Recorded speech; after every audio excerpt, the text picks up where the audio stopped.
This here is the Annabelle chair.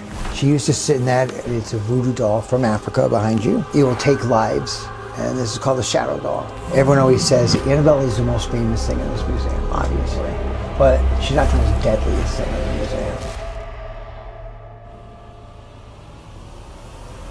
museum. Guys, as you can see on the side here, this is the Warren Occult Museum, Warrenology. So this is the home for a lot of Ed's artifact, and of course the Annabelle doll, which come on in.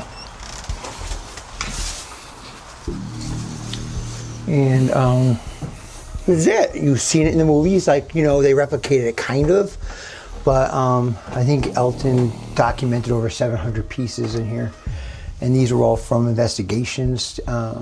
Some things are cursed, some things you can't touch. I tell everyone do not touch anything in here for many reasons, actually. But yeah, everything has a meaning, everything has a story behind it. And I think Ed even said the toys aren't toys, don't even touch those, and he's very accurate. Where do we start? Where do you want to start? I mean, you want to start where everybody wants to see, or you know, we can work up to that. All right, because that's I'm interested in like the pieces that aren't as famous. All right, but all right. It's great. I mean, there are anything you know and want to talk about. You know, in here, but everyone always says Annabelle is the most famous thing in this museum, obviously, but she's not the most deadliest thing in the museum. And we actually just received something from Elton. I would probably get the history wrong. He just brought it in 2 days ago, and it's a voodoo doll from Africa behind you. And that is to protect tribes. It will take lives. To protect the tribe. So it's that big guy with the bald head and the metal sticking out of it. And Elton knows a lot more than I do about it, but what he's told me was each metal thing on there is, I'll say victim, but to protect the tribe, they would sacrifice an animal of some kind, then stick the blade into the voodoo doll. And it's Ogun, that might be its name. I know something gun, and it's probably killed as many people as those blades are in its entire body. And he just brought that back to the museum. And of course, one of the most famous things in here that's not like Annabelle is this thing here. And this is called the shadow doll. And it's been dated back, Ed told me, to New Orleans, probably the early 1900s.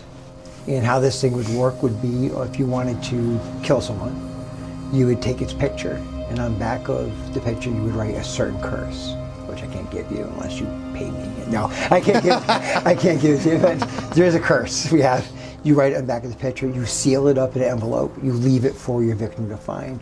When they find it, they open it, and I believe Ed said, I could be mistaken, 4 days they'll have nightmares of this thing and eventually die in their sleep. So it's of that thing. The bad thing about it is it's a one-time curse, so if I just left it down and an innocent person found it and opened it, they're cursed. The picture is no longer cursed, it's that one person's curse. So you want to make sure your intended victim finds it. So it's kind of unstable in a way. And yeah, so she's... tap on the case. A little crack. Would you say? It constantly taps from inside. Really? I just heard it, We had meters on it last night, and it shot up to red. This thing went crazy as it was tapping. So there's, that case taps. Then we have this guy here. It's called the Sandy Hook idol. And ugly. Sandy Hook is famous for the shooting in the school years ago, but this was long before the shooting in the school. So people get confused and they think it has something to do with it, but it doesn't. This was found deep in the woods of Sandy Hook by a young hunter, and he grew up in the area. He got lost in the woods, couldn't understand why, and he came across a clearing, and I believe Ed said there was a pile of rocks a few feet high, and this thing sat way on top, overlooking down where there was a altar, a devil worshiping altar. So obviously that was going on there. And the kid got lost trying to get out of the woods. Eventually he found his way out. Some strange guy, eerie guy, showed him the way out. He called the police. Police eventually went in there and found it. So they called Ed, who was a demonologist, and he took it back here. But the problem was the guy that was in the woods that was following the kid, Ed knew who he was. He was a high priestess from a devil worshiping cult. He wanted his idol back, and Ed wouldn't give it back to him. So he put a curse on Lorraine, and the curse stayed with Lorraine, I know, several days. It took several priests to get the curse off of her. But he wanted that back that bad. Ed refused to let that thing back into public, so it sat here all these years. It's made out of cement, hay, all kinds of junk, but he put so much detail into it. This guy did, and I won't say he put a lot of love, I'll say he put a lot of hate into it, but it was definitely his masterpiece. I mean, so Certainly it's got a weird look to it. I can't imagine walking through the woods and looking up and seeing this thing, 15 feet above you on a pile of rocks, looking back down at you. Had to scare the hell out of that kid so bad. Yeah, we get a lot of activity from this, and of course the shadow doll we get a lot from. And this guy here, we get so much activity from that toy, and that is one of the things where it's not a toy. It might look like a toy, but it's not a toy. And the movie The Conjuring 3, this was from that case, although it wasn't featured in the movie. But Arnie Johnson, who's a friend, he's the one that his girlfriend at the time's little brother was possessed by the devil. And Warrens were doing a exorcism to him, and Ed said that thing walked across the room telling them they're all gonna die. It was animated, it came alive. And Arnie took a baseball bat and smashed it, and that's why it's broken. We tried to put it back together years later. But Arnie actually verified it also, and he did go to prison for murdering his best friend, and doesn't remember doing it, and that's a whole other story, The devil made me do it, Case. That's it. I was a little kid when it was going on, actually. I didn't know who Ed and Lorraine were at the time, but I remember glued to my TV as a little kid watching this and on our news programs. But yeah, we're getting a lot of activity from it, and it's kind of crazy how much activity we get from that. And here, the cross from the Amityville horror case, that's the actual valuable from the case. That's the cross from the house that was given to the Warrens. So there's a lot of famous stuff down here. So like this would have been in the house. Feo house. This was probably the Lutzes. I believe the Lutzes, okay? Yeah, I believe it's the Lutzes. And we also have more artifacts from that case down here also. But yeah, it was given to them. So yes, that would have been into the Lutz house. Yeah, because it's interesting. His sister. I'm married to his sister. Yeah, and we have a true crime podcast. And this week for our Halloween episode, we're doing the DeFeo murders. Yeah. So I've been just today I recorded our podcast before we left, and I was talking about it all day. So it's kind of crazy. The whole twisted case is really interesting. I read it 100 times, different scenarios of it, right down to the forensics of it. Mm-hmm. Yeah, I read that also, which fascinates me. But yeah, we actually found a lie detector test in this house from the Lutz families. It was 20 questions, I believe, asked, separate rooms, court ordered. It was court documented. It passed every single question. Really? We had wow. that. We found it in Ed's files. We found it. That's crazy. Yeah, so it was, and I think it was dated 1980 maybe, where it was, they went, yeah, so it was court ordered, yeah, for a lawsuit. Constantly. Just there again. It taps, yeah, it just does. I mean, it's so funny how numb you get in here to things that happen in here. Mm-hmm. That to me is, when you first heard it, I was like, oh my God, maybe the first 150 times. Now it's like, oh yeah, it tapped. Yeah. Last night, we had people, contest winners down here last night. And the kid actually did something I never thought of. I should be ashamed of myself. But you put meters against it, and as it tapped, it went zzz, it went crazy. Wow. Yeah, as it tapped. So I'm like, all right, I'm ashamed of myself. I failed as an investigator.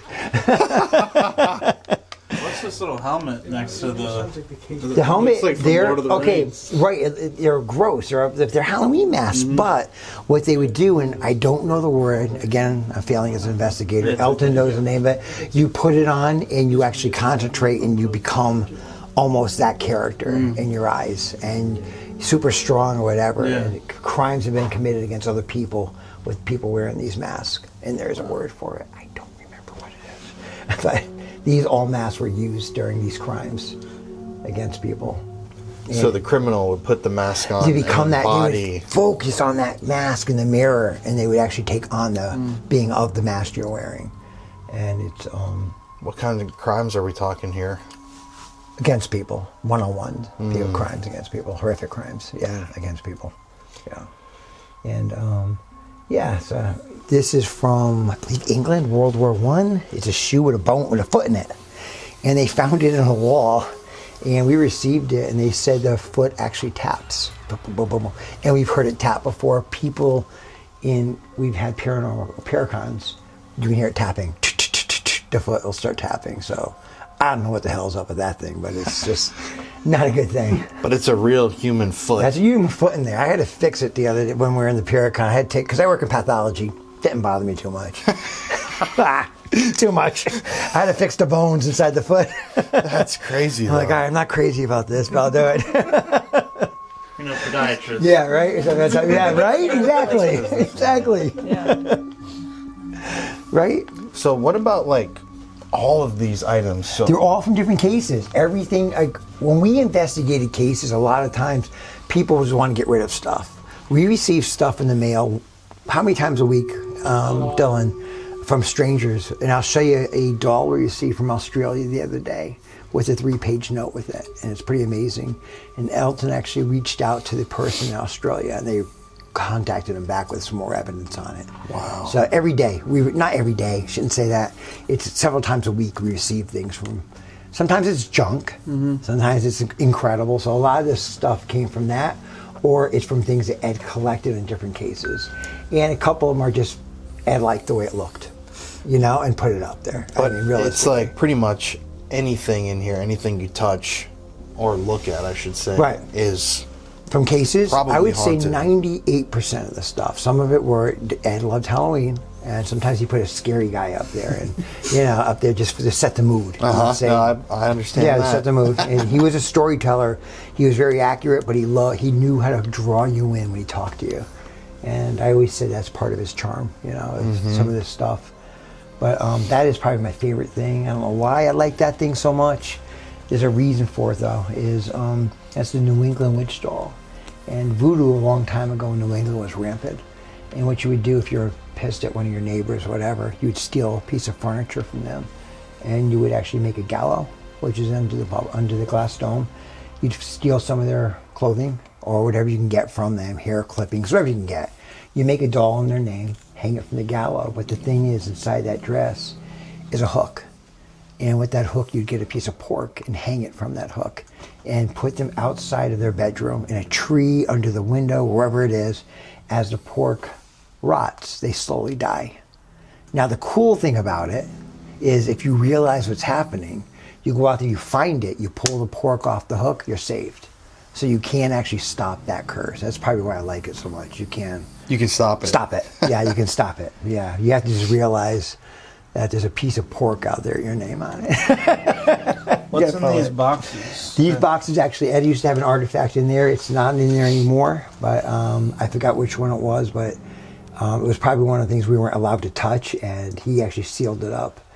And I don't touch it because it says do not touch. And that's So I don't touch it. I mean, you can say I'm superstitious or just a fool, but, I think, I'm not going to show it to you right now, but I think we were all affected by that doll over there behind me, and at one point or another, and we all learn our lessons.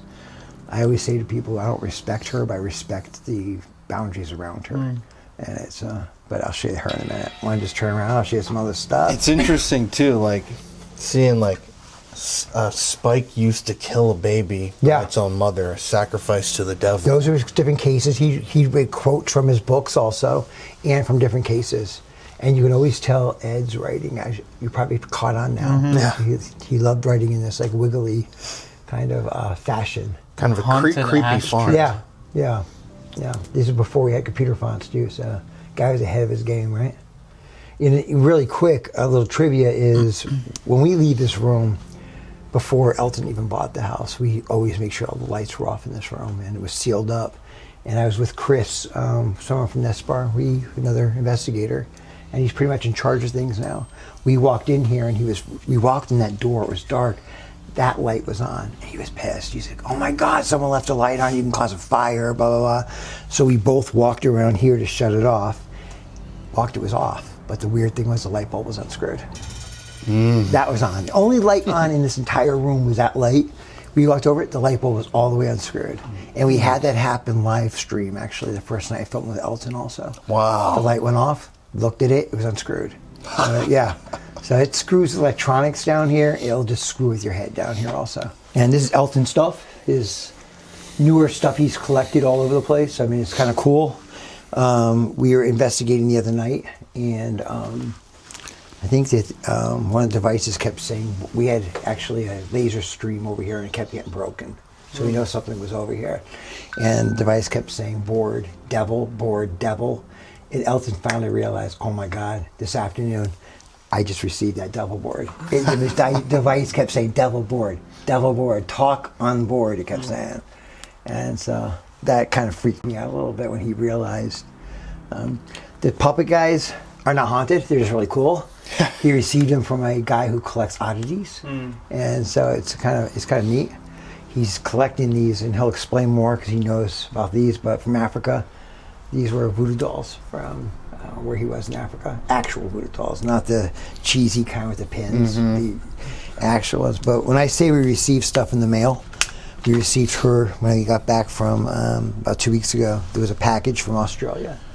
And we opened it, and there's this 3-page letter here from the mother who actually sent it to us. And she was pretty desperate. And they didn't realize, she believed anyways, this doll was actually haunting her family, and they didn't put 2 and 2 together until way later.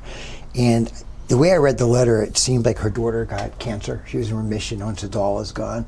The little boy was getting bites and burns on his body, and I believe Elton was contacting them for the actual pictures of the bites. She collected all the evidence. Her life just went, and then one day she made the connection because the little girl was kind of psychic. And she kept saying, there's something wrong because I'm afraid of the doll. So they sent it to us. I don't know what she thinks about, especially. No, really, she was probably desperate, and she wanted to get rid of it. And even the letter says if you want to get rid of it, whatever you can think of. But we did put it in here among so many other things we receive from strangers that are looking for help. They don't want publicity. They just want it out. So we receive it. You see the Conjuring 4 yet? And how did anyone? That's famous mirror.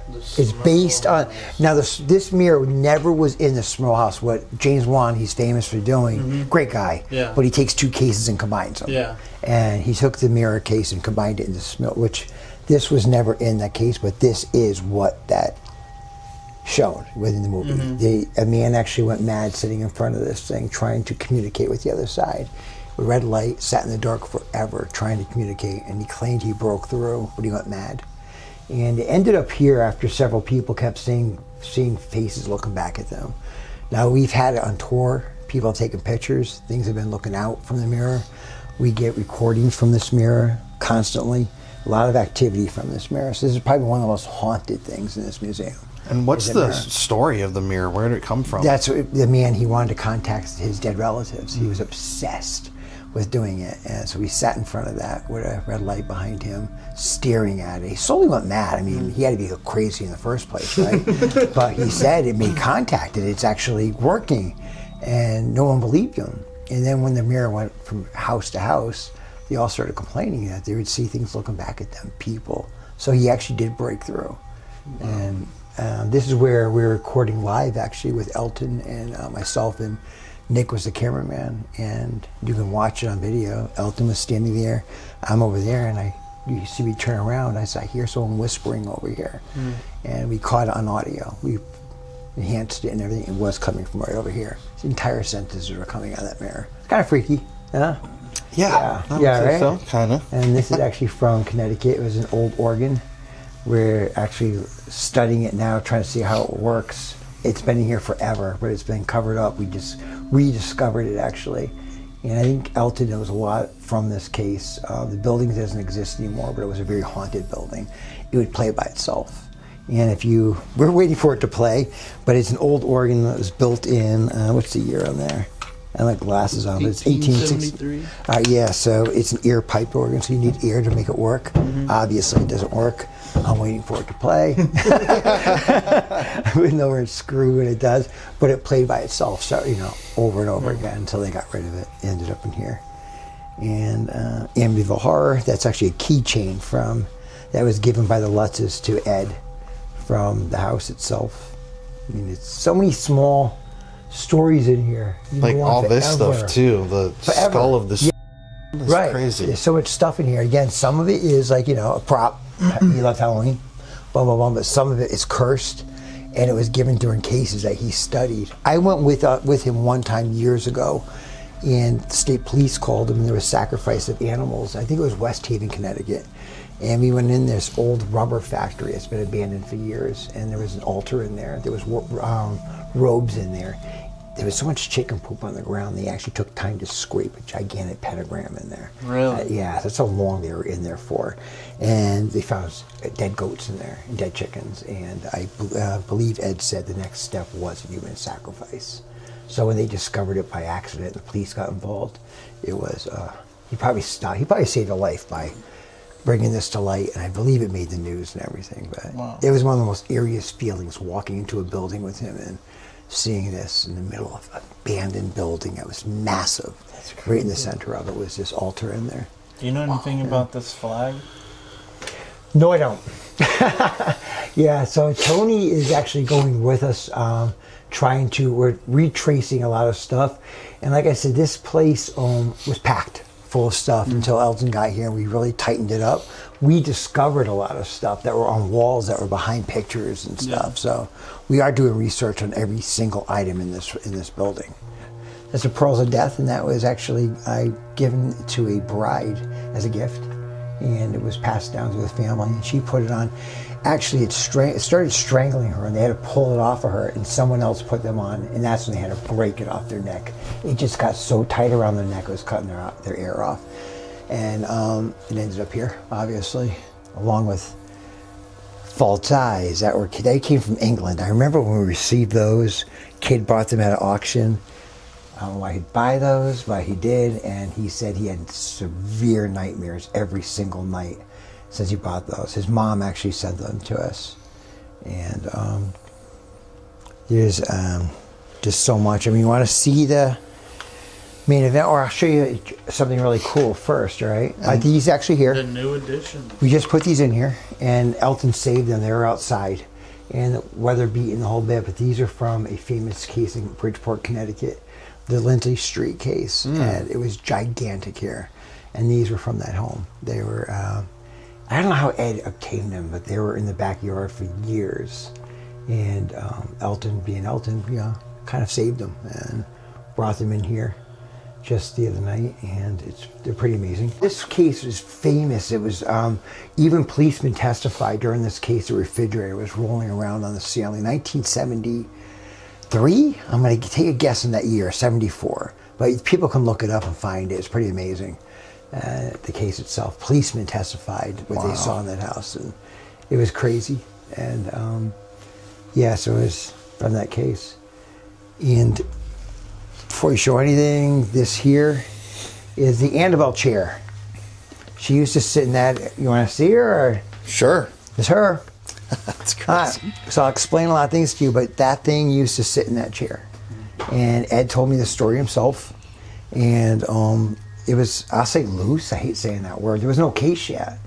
And it was sat there, and Ed said a priest that was a family friend came over, and he said to Ed, Ed told me this story, I'll kind of tell you like he told me. But he goes, Rick, he said, the priest wanted to see the devil doll that you have. And Ed took him down here, and he goes, do not touch anything. He goes, Rick, what do you think he did? He picked it up. And he said, God is stronger than the devil. And he threw it back in the chair. And he goes, Rick, he's right. God's stronger than the devil, but no priest is. And the priest said he was driving home after getting reamed out by Ed for an hour for touching stuff. He looked at his rearview mirror, and that thing was looking back at him. He lost control of his car and hit a truck head on, and he was paralyzed from the waist down. So that thing actually put itself in the car and did that to him. And Lorraine said, uh-oh, you can't have aura contact with that anymore, no skin contact. So she had this case built. This is the actual Annabelle case, the original case. And it's stuck to the wall. We can't get it off. But when we used to take it out with the Warrens, we would take Lorraine and we would take it to different places. So we actually had a travel case built. Now the problem was we had to keep transferring her back and forth. You can't touch her. So we had these gloves made here. And these gloves are blessed every time we use them. And inside these fingers are holy relics. And you can actually put them on. I mean, it won't hurt you. I put them on when I have to fix her. And so your fingers are touching the holy relics, not the material itself. And sometimes her head falls forward. And it's unsettling when it happens, and you got to fix it. So when I had to fix it the other day, I had a priest with me, and I basically counted down, ready, set, and he blessed me as I was doing it. I opened it, unlocked it, fixed her head. I try not to let her, I don't take it in. The thing is, I don't like it. And I shut the door, 20 seconds went by, and he blessed me, blessed the case. And this case, to transfer her over, we had to do that same process over and over again. Then Dan Rivera had the idea, I can build stuff. Let me build a case we can travel with, and it'll be for her forever case. And he built this, and she never leaves that case. And under her are holy relics all around her. She's sitting on a bench with God's prayer burnt into the bench. He put 3 crosses on it for the Trinity on each sides, and they're sealed up in case people say, hey, it's open. It's not. They're sealed up from inside with plexiglass. And the case, I can touch it. It won't hurt you. But the case itself, the stain, has holy oils in it.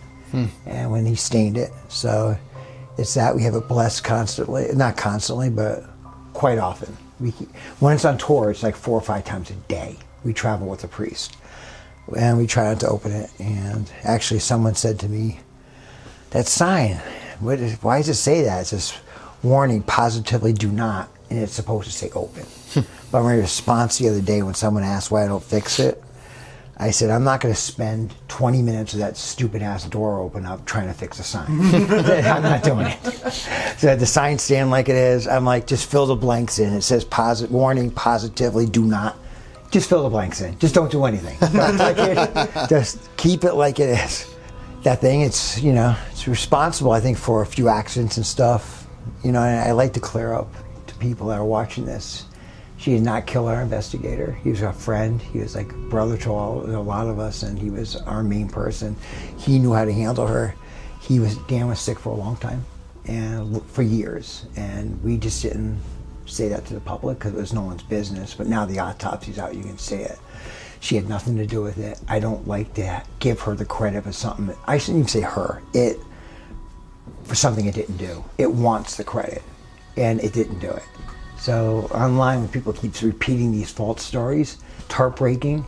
It hurts the family, and it's just not accurate. And he wasn't with her. He wasn't in the room with her. She was actually in the building where they were showing her. He was alone. He didn't feel well, and he laid down. And it was a tragedy turned into a circus. Right. And So for people online too, what is the Annabelle story? So this is what we Ed's told us the story. I'm sure everyone's heard different stories, but this is from Ed. What Ed would say was first, I guess it started with 2 nursing students, like in the Conjuring film. Kind of accurate, not exactly, but they left some stuff out. But apparently one of the students, who was 19, I believe, her mother was traveling up to see her, stopped in a thrift store, and she was strangely attracted to this doll. And she bought it for her daughter, who was 19. She didn't know why she bought it, she just did. And we realized now it was probably placed there cursed already. And I did ask Ed one time, why would someone just do that? And he said, Rick, why would someone put a pin in Halloween candy and just send it out into the world to cause chaos, to cause hurt? And he did tell me something alarming. He says, it probably happens a lot. Just touched my back. Yeah, that's ask Matt. That's not uncommon. Something just like it's just not uncommon. I just grabbed like the back of my shirt. Exactly what happened to Matt. The back of his shirt got pulled. Really? Yeah. First time in here. Yeah. Yeah. Really? Exactly same. And you can see me jumping. I'm not, because it's like, okay, it happens. Yeah. That is how numb you get to this place. And don't be alarmed. I mean, it's okay. You could be alarmed a little bit, but yeah, interesting. It's trying to get your attention. Yeah. We're talking about this thing, and when we do, a lot of activity happens. Even last night, meters are going off like crazy while we talked about her. And but yeah, so it ended up probably cursed beforehand. It was put out there to terrorize people. Ed told me one time that they do it. A lot of devil worshippers will curse items and put them in thrift shops, Goodwill, just for people to take. Their lives fall apart. We know about this, but there's a lot we don't know about. And a lot of it stems, a lot of hauntings from things they buy in thrift shop. But anyway, so they brought it up to the nursing students. She didn't understand why her mom gave her a Raggedy Ann, just threw it in the room. And apparently it kept reappearing in the living room. And they thought it was a joke at first, like each other was playing jokes. It was two roommates. And I believe Ed said his arm moved. So they got a psychic to come in. The psychic said, who probably either she was fed the information from this demonic thing that's in there, or she really wasn't psychic, but it became worse by saying a little girl named Annabelle was hit by a car in front of this building, and her ghost was in there. So now the nurses, students started feeling really bad for her. They started making clothes for her. I think I could have swore Ed told me one day they even had a party for her, a birthday party for her. They started making clothes, and actually, if you look really close at her wrist, the bracelet is still on her wrist that the girls made for her. So it's still wearing some of the jewelry they made for her. But the problem, Lorraine said, was no ghost would go into an animate object like that. It was demonic, and it was feeding off of these girls' emotions. So their lives were becoming negative. Their boyfriend, she started fighting with her boyfriend. He said he was sleeping on the couch, dreamt that thing, jumped on him, started scratching the hell out of him in a nightmare. He woke up screaming, told her what happened. The girl was very defensive about this. She thought it was a little girl. And she said, "You're crazy, it's a doll," but he was bleeding from his chest. And things got worse and worse, and eventually it did start ripping rooms apart. When they weren't home paying attention to it, there was chaos in the apartment. And they contacted a priest, and I believe the priest had them contact Ed and Lorraine. And they went up there, and from The Conjuring, you'd understand when Lorraine said, no little girl would go into a object like this. It's demonic, and it was feeding off of them. And they didn't realize until way later, unfortunately, that you can't have skin contact with it. So there are people now, even Lorraine actually held it, and she said she felt so uneasy about it, but she did not realize the power behind this thing until the priest was hurt. So it was kind of a thing. And then she surprised Ed by building that case. And Lorraine built it? Lorraine had built for Ed. Oh. Yeah, she didn't build it. She wasn't that talented. No, I love the woman. I love the woman, but she was not that talented. She can tell you about auras and everything, but she can't build that.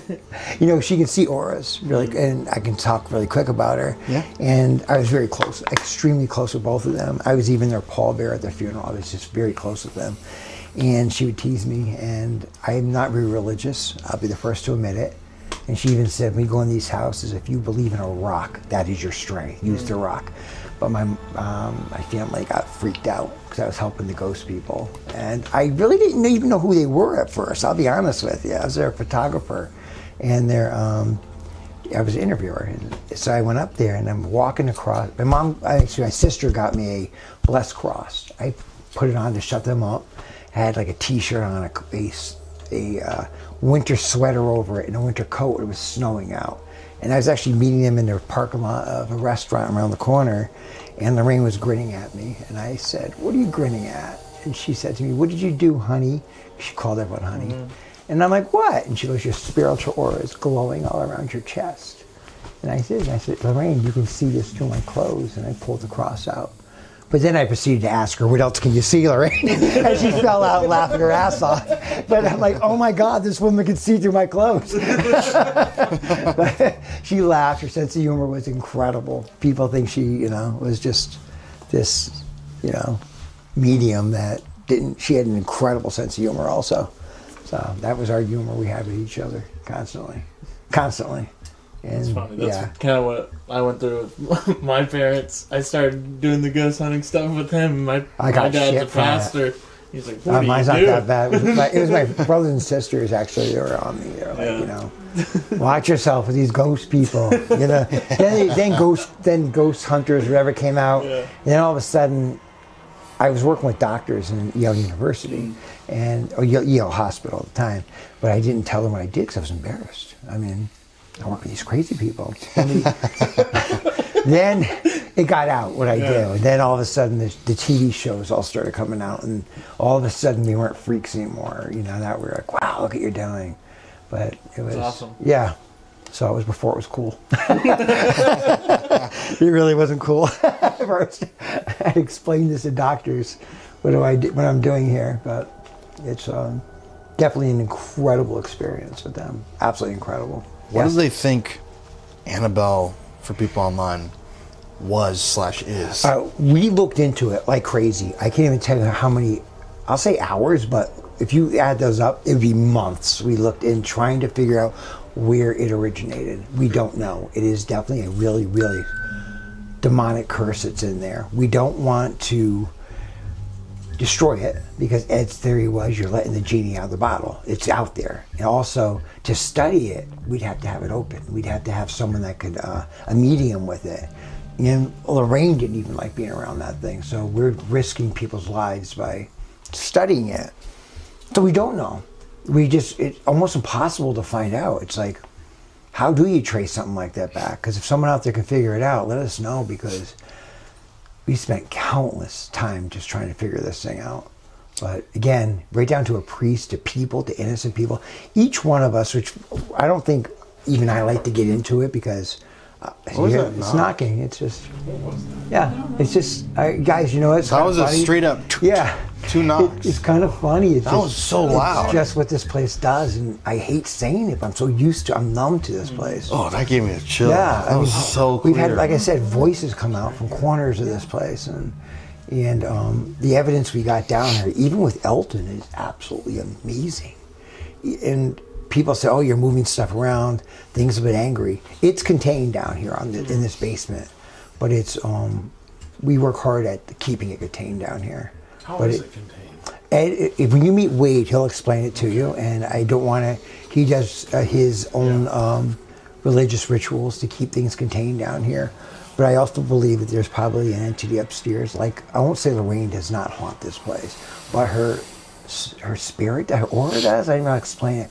It's protected up there. Things do happen up there, but I never heard of anyone getting hurt up there or terrified up there. Yeah, they saw things that freaked them out, but up in the first floor, it's just activity. A religious blessing. That's what Wade would do and other priests have done to contain it down here. But it's definitely down here. It's in that room where the table was too. It'll go back and forth through the passage, which I'll take you through. You haven't seen that yet. Cool. That connects the house. Because everyone thinks it's like the Conjuring movies. This is not downstairs under the house. This is actually off the house, but it's connected through a hallway. And so it's a little bit different from the movie. This is only a little bit of it, dude. A lot of it's packed away still. There's a loft up there. I don't know if you can see it or not. We found so much stuff up there. It's insane. It's insane, the loft we found up there. And last night, I think one of the boxes were telling us to go up upstairs. And Elton just found a bunch of stuff and brought it down. And the box is telling us to go upstairs. And I think there's more stuff up there we need to look at up there. That's awesome. So much untapped stuff. What about people's experiences in the museum? Do you have some stories of what people have experienced here? Yeah, nightmares, being pushed, scratched down here. I've had experiences down here myself, on camera with voices behind us. I think we all were affected by Annabelle one another. I mean, it makes me nervous even talking about that, because I don't even if you notice that my back is to her a lot. I don't even acknowledging her, actually, because I was arrogant. I was younger and kind of an asshole. I mean, and taking it really lightly, and then something happens and you're like, oh my, the coincidence was too much. She was in my car at one time, I was transporting her, and I ended up in the hospital for a long time, and she was just in my car behind me. Driving my car, and I was actually joking, which you shouldn't, I guess, I just remember thinking it was 2 in the morning, it was pouring rain out, thundering and lightning, and these are small little roads around here, side roads. I remember thinking, if that bitch jumps out of that freaking case, I am jumping out of my friggin' Jeep. I don't give a damn. I remember thinking that. That's when I dropped her off, actually, and I got sick right afterwards. And I don't want to go too far in it, but I got very, I was in ICU for a long time. And it was unexplained. They couldn't figure out what was wrong with me. And I don't know if she did it. The coincidence was there. This is long before anyone got sick. Tony actually put 2 and 2 together. And he actually had a priest come visit me. I needed a heart transplant. I was an athlete. I was into weightlifting like for years. Since I was a kid, I was mountain bike riding all over the place in the country, and just my heart just stopped, and it was a nightmare. But Tony actually got a priest to come out and with me, and he put a healing shawl over me and prayed over me for a long time, and my heart started again. I had a heart pump. I had equipment hanging from me for well over a year. It was a long journey. I don't know, but even the doctor said you're a mystery the day I met you. You don't need a cardiologist anymore. He goes, you're off the heart transplant list. He goes, there's 1% chance of that happening. Wow. Where you live, he said. And he goes, that's crazy. Yeah, so I don't know. I don't know if that does. I'd rather walk on in the cautious side and not screw around with it. But you know, it was a long journey. I think it was actually altogether it was a 6-year journey. Man. From getting sick to the cardiologist just telling me a few months ago you don't need a cardiologist anymore, and we don't know. Like I said, that's his quote. You're a mystery when I met you. You're a mystery now.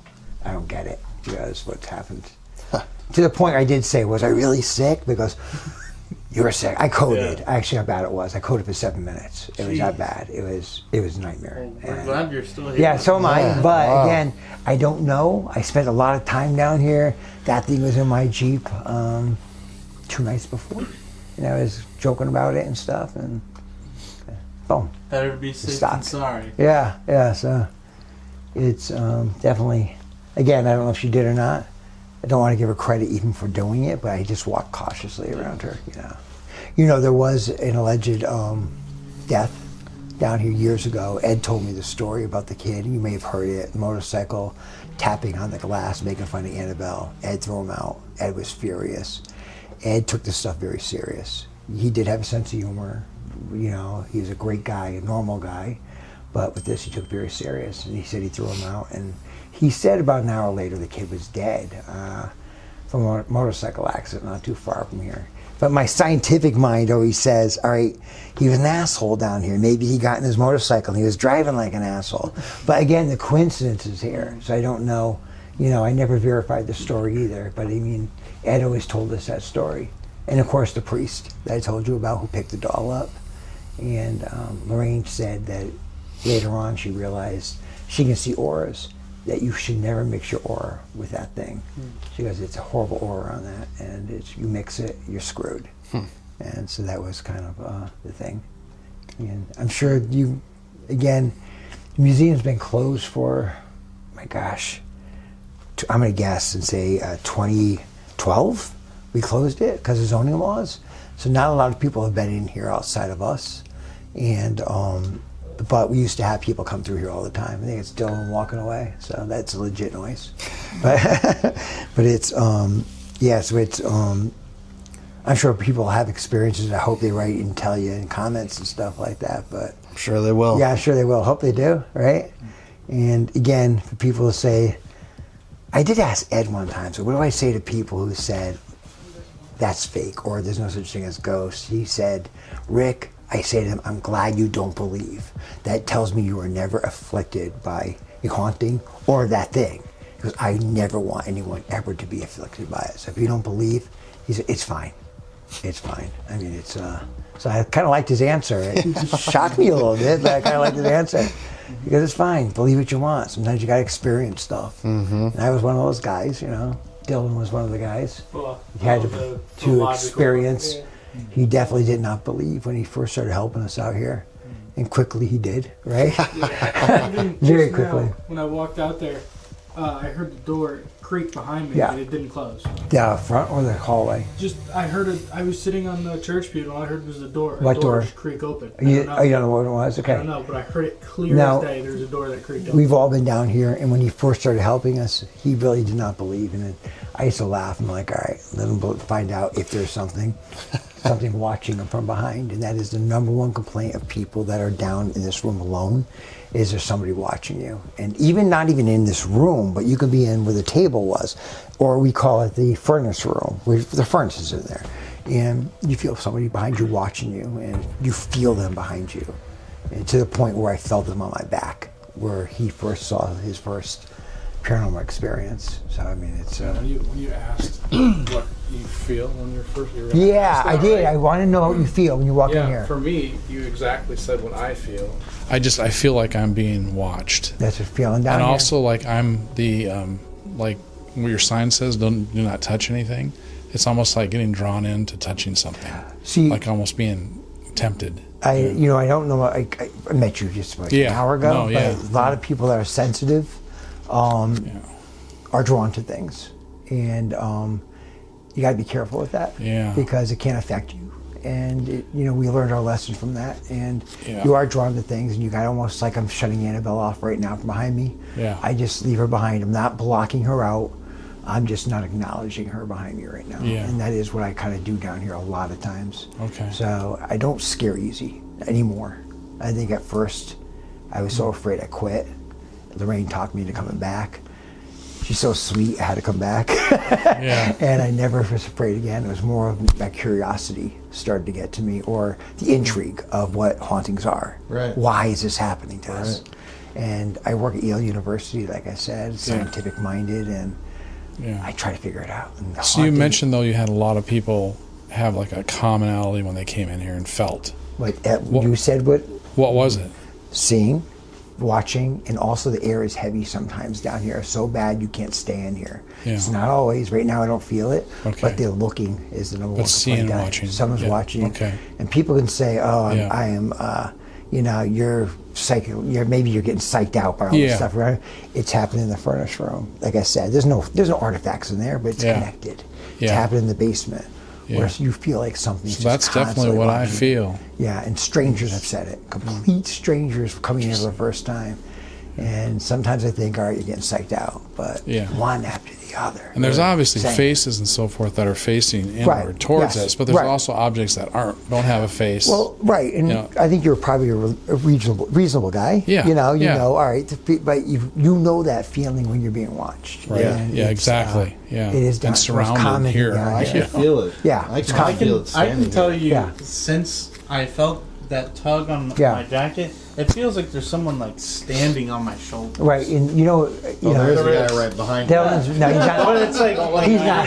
Right, Dylan is behind you. But yes, was it you that got something tugged down here also, or tapped?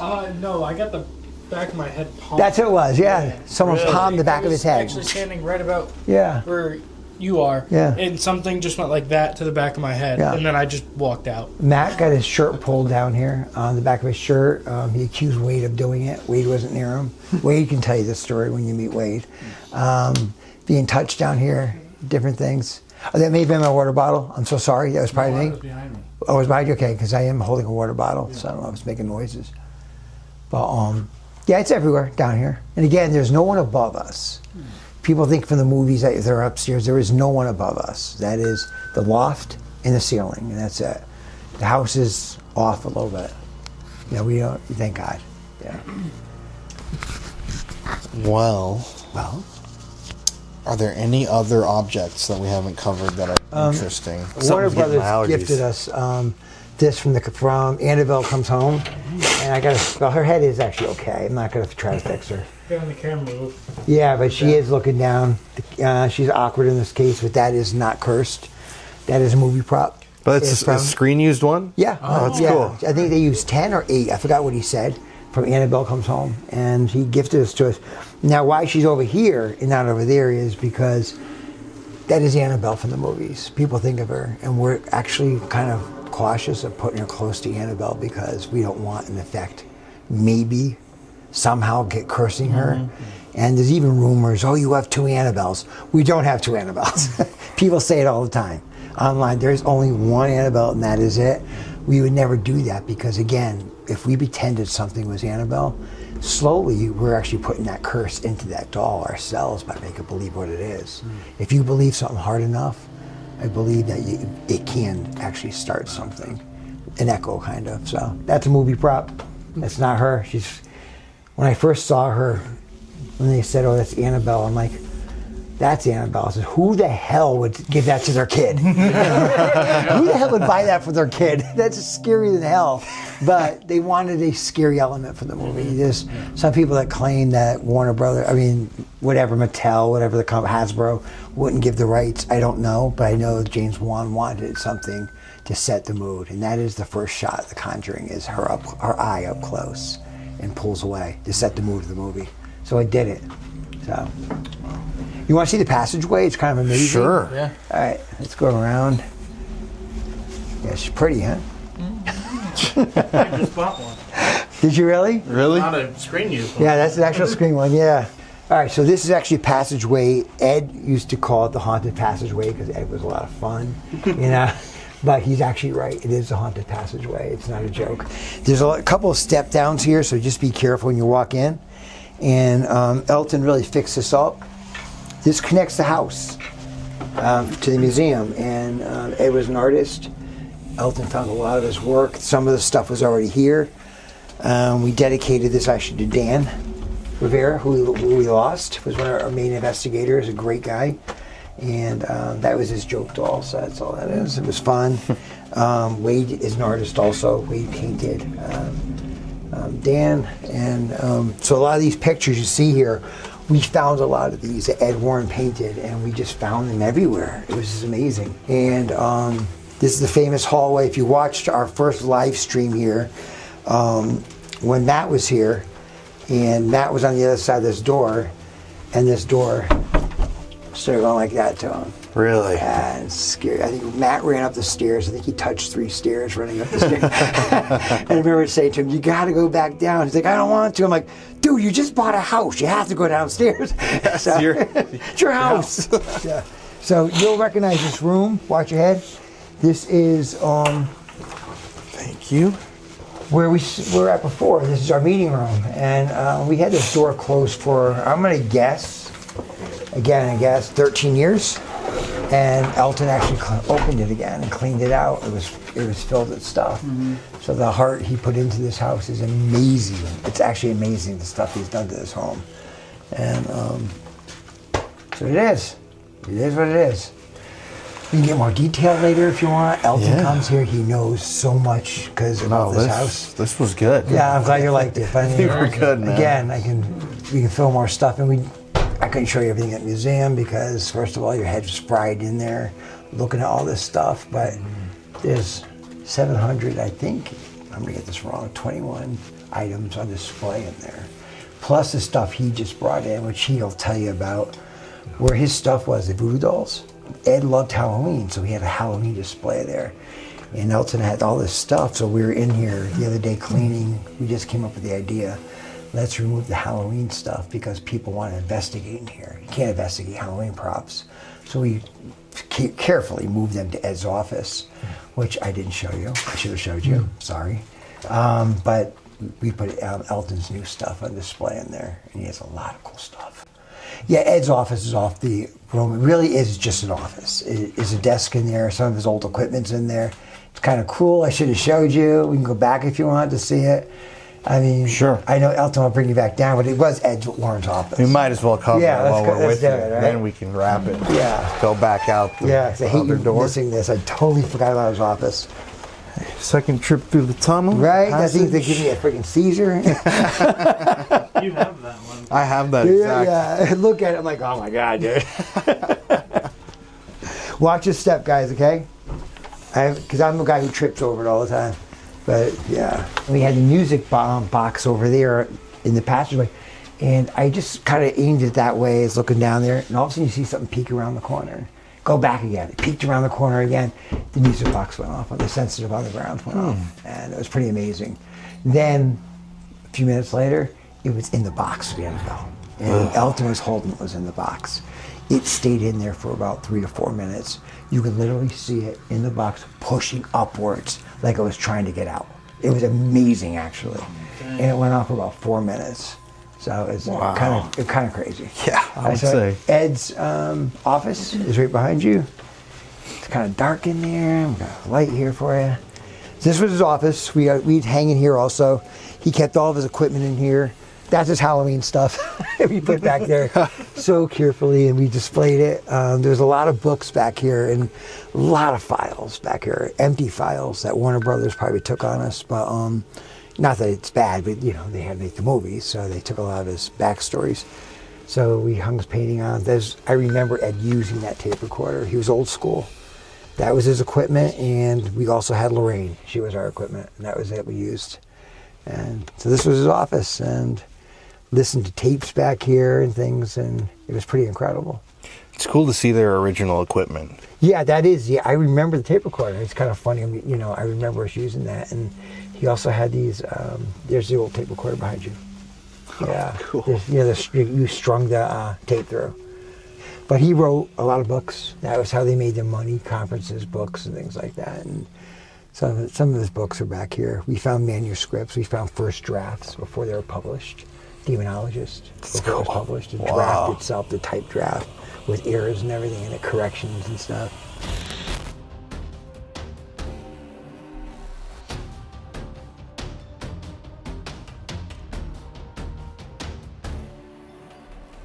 You guys know who the new ownership of the building consists of, and you know this guy from our previous videos. He's a very close friend of ours, Mr. Elton Castay. So how has it been owning this place, man? Tell us about it. I mean, it's been genuinely unreal. It happened really fast. So, like, obviously I had joked around with Tony and Dan and everyone else, like, years ago. The first time I ever came, you're like, hey, do you guys ever want to sell it? I do that kind of everywhere I go because it's a dream to own a location. And then in April, I just get a text from Dan. I'm on a vacation. It's the first vacation I've taken in, like, years. And I promised Ginger I wouldn't work.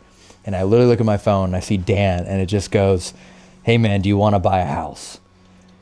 And I look at Ginger and I show it to Ginger and I'm like, can I? And she goes, go ahead. And Dan goes, hey, they're thinking about selling the house. And would you want to? And all this. And long story short, I end up getting the phone with Tony and Judy and Chris and everyone else and just talking about the house. Because there was a fear that if the house got sold, it could go into, like, let's say, like, the wrong hands. Someone who doesn't have the right intent or the legacy, respect, whatever it was. And they knew me. I slept right here for 5 straight nights for a 24/7 charity stream that we did to raise, like, just over $500,000 for Feeding America. So, like, I'd spent a lot of time with them, and I think they recognized that. And ultimately, yeah, so in April it happens, paperwork, all that. We legally own the house August 4th. So almost 4 months, I think, to the day. We ended up owning the house, announcing it August 4th, and then in 8 weeks, I mean, I don't know if you've seen what the house used to look like, some of the old videos. I mean, most of the rooms were this high in boxes, and we found black mold, and it was flooded. The foundation was cracked, the plumbing was cracked. I mean, this house was not livable, and that's just the home aspect, and then just every single day. But the beautiful part about it was, because it was in that condition, most of those areas hadn't been touched in like 12, 13 years. The entire basement had just not been touched. So with that being said, I went through every single morsel. Like, yes, there were Christmas decorations. Yes, there was like storage supplies, but then there were the letters.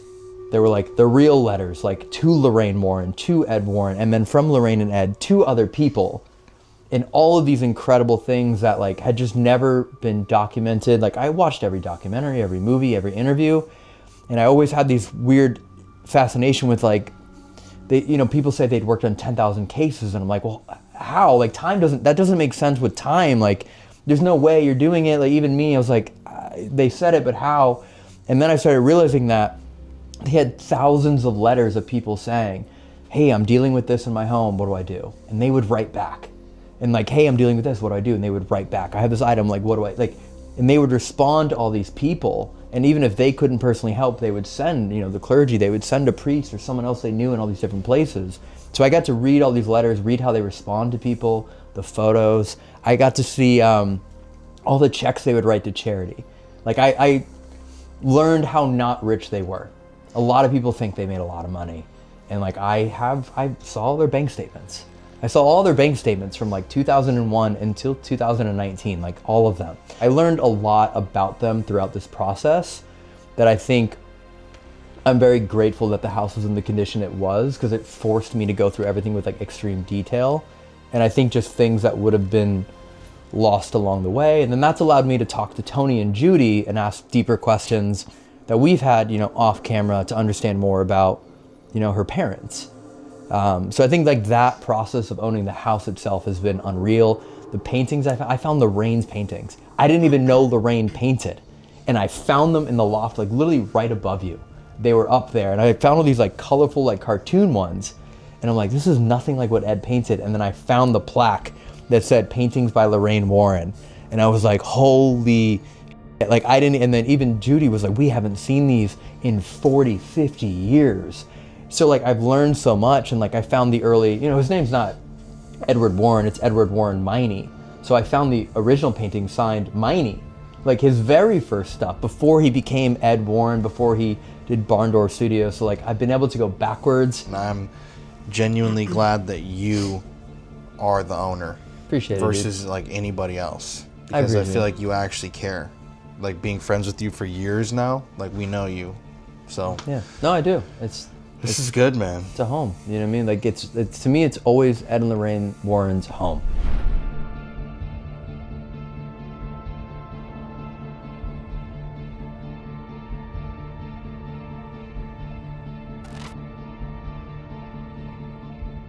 Are there any items in here that scare you? Because I know you're a very skeptical dude. Yeah. It's just, again, I say this now, I said earlier, like now I'm kind of anxious all the time. Like literally every time I check my phone, I'm like, what bad news am I about to get? Like that's the level I'm at. But like when I first started coming in here, I always just kind of, you know, Wade would tell me like, you know, picture yourself in the white light, and Tony would say do this, and Dan would say do that. And I would do everything, even though I'm not, you know, a religious person to that level, but I would do it. And beyond that, I always feel as though I'm like protected. So if you would have asked me this question 7 weeks ago, before the first break-in, I'd be like, no. That's just my thought. But now I'm starting to realize like, okay, maybe, you know, the issue is like, I don't know what item is doing what. Like, of course I want to naturally go, Annabelle, but I don't know. Like I literally cannot prove it one way or the other. There's so many items, so many stories and energies in here. Yeah. It's kind of like a gigantic battery of energy. Yeah. So when it comes to Annabelle and a lot of haunted dolls, I know that I've posted videos of haunted dolls, you have too, but people always say, I'm sorry for looking at you. Mm-hmm. And like they apologize because they think that these things can come through the screens. And we talked to a guy at the Garnet House who said that he believes things can go through the screen. What are your thoughts on all of that? Like, is it dangerous for someone to watch footage of Annabelle? So my thought on it is, I think the people, I don't want any of this to come off like condescending, I guess, but I think the people that are saying those things, like, I'm sorry for looking in your eyes, you didn't, I think they should. Because those are the people that feel as though they can be afflicted. And I do genuinely believe like manifestation's a real thing. Mm-hmm. I do wholeheartedly believe if you really concentrate, I mean, this house is case in point. Like I, for years, was like, one day I'm gonna own the house. I have all the text messages with my friends, with Dan, like all these different things of like, one day I'll own the house. Like one day, you know, like I really firmly believe that. So I do think the people that think the doll can affect them through the screen, if that what they need to do is say, you cannot, I think they should. Because I think those people can, if you really go, like, I think this doll can affect me, I think this doll can affect me, this doll can affect me. If I believe in positive manifestation, why is there not the inverse of that? Yeah. So yeah, but I don't think it's like necessarily Annabelle or the entity, the demon inside of it that's like, I see you through the screen, let me get you. Yeah. I think it's just you yourself are allowing that negative energy to get to you. Well, I think we're about ready to get going. Yeah. Right? Do we want to start in here? We want to start in I want to start in the house. Yeah.